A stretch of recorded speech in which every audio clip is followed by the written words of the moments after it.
Sanibonani molweni ndiyanamkela kweSASA-TV ngesiXhosa.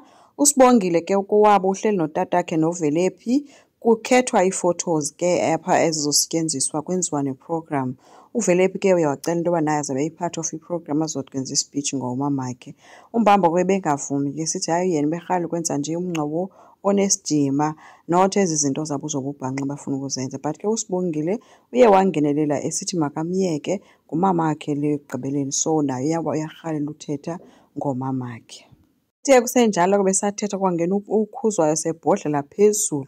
uMbambo kuye waphakama ngelithi hayi yena uyaphuma uyolanda uDeliwe. uKhuzwayo ngoku udelela ke uthi uyomlanda ngemvume kwabantu uDeliwe. Ethi ubamba imeeting apha kodwa usihlalo wemeeting akekho. Wabe sesithi ke yena uye uzomthatha ngokwakhe ke uDeliwe. uDeliwe uzongcwatyelwa eMadadeni ecawa abazali bakhe alale ngokuthula. Watsho exelela uVelephi into yoba makaqokelele zonke izinto zikanina apha, watsho ekhomba esithi isofa, iTV, izitya. Ethi usisi wakhe uhlukunyezwe gqithi kwaMbambo, so ethi makakhalise athethe. Uyashawutisa ke athethi kakuhle ke sithi ke wena vuma wagxotha udadewethu apha, wamgxotha wenja. Uthi ndiyakhumbula sasihleli phantsi komthi nodadewethu kunzima noba singene endlini singazi noba masibheke ngaphi. uVuma ke uthe kuVelephi makangazifaki kule nto, yena akekho kule nto, akangeni ndawo kule nto ngoba le nto yinto yabazali le. uVelephi ke ngokudelela uye wathi wathi kodwa wena wakwazi into ubumgxotha umama. uVuma uthe ke umama wakho wenza ii-mistakes ezininzi kodwa kwangenelela nditsho nelali, so ayikho nto ndandingakwazi ukuyenza, ndandingena-choice. uVelephi uthe ke akho nomnye umntu apha okwakhe wamthanda umamakhe yena. So Sibongile bethukile ke le ntetha kaVelephi into yoba njani, because kaloku ubehlala nabo phaa engumama kubo bonke abantu, but umntu onee-mistakes phaa ibikwangumama wakhe. Watsho ebuza ke kuSangweni, Sangweni uba wena uyashiyeka na apha? uSangweni khangakwazi ukuphendula. uKhuzwa uye wambuza uba hayibo eSangweni udlisiwe wena apha?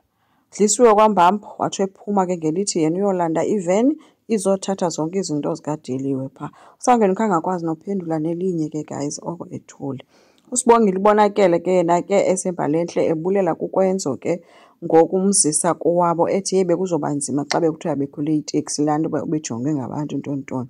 Kwenza uthe makakhululeke bemenzela nje yona yonke le nto. And ke uthi ke behlele ngaleqanga ndawo and nangoku angaqhubeka ahlale. uSibongile uthi kaloku wena unebhizinesi efuneka ikujonge nefemeli yakho wena futhi iyakudinga. Kwenza umile ke loba yena ufuna ukuhlala naye phaa azokwazi ukwenza sure into yoba yonke into ihamba rayithi naye urayithi. Baphazanyiswe nguSamkeke oye wamnikeza uSibongile amapheyile amayi-2 ezikones. Wawathatha ke uSibongile. Uthe ukwenza xa ethi uzama ukumphathisela enye uSibongile wathi no khululeka ndizoba rayithi, wamshiya eme apho ke ukwenzo. uSangweni uhleli noSibongile ke ulusizi, uthi yena uvakala engumntu ozisolayo ngento yoba kutheni engakhange ahambe ngeli xesha athi uVelephi mabahambe, ngoba kaloku udade wabo lo wayekugqibeleni. Sithi ke ifemeli yakhe niyibona iphelile. uSibongile wazama ukumomeleza elithi ayikho loo nto because kaloku naye ungusisi wakhe ekugqibeleni and yena unelakhe because unosisi abayi-2, so wabe emyala ke ngezo zinto ezo.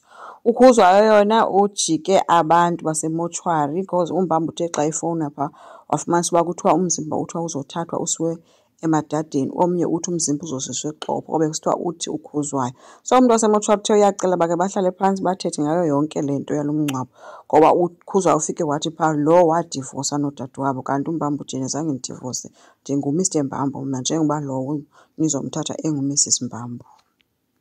Phetheni ke bonakele ncokola nto nje ngaye ke ngayo yonke bethu le drama yakwaMbambo yokungcwatywa kukaDeliwe, esithi ke vele umntu onedrama ebomini bakhe kuyenzeka into yoba kuthiwe izinto ezinje ziyamlandela sele engasekho, into zakhe zihambe ngendlela. Uthe asawushiywa ke ngunjengaye washiyeka ethatha ke ifoto kaDeliwe esemncinci ejongile sithi hamba kakuhle ke ntombazana uyophumla, kodwa uze ungabi lidlozi elibi eliporhayo lizofike lizovumbulule ii-secrets zabo. So kusekhona ii-secrets ezikhoyo phakathi kukaDeliwe noPhetheni esingazi uba zawuvela mhla kunjani xa ebhubhile ngoku. uMbambo kuhleli ifemeli nabantu abazobathandazisa ke benzelwe iti, kuyancokolwa nje kuyomelezwana.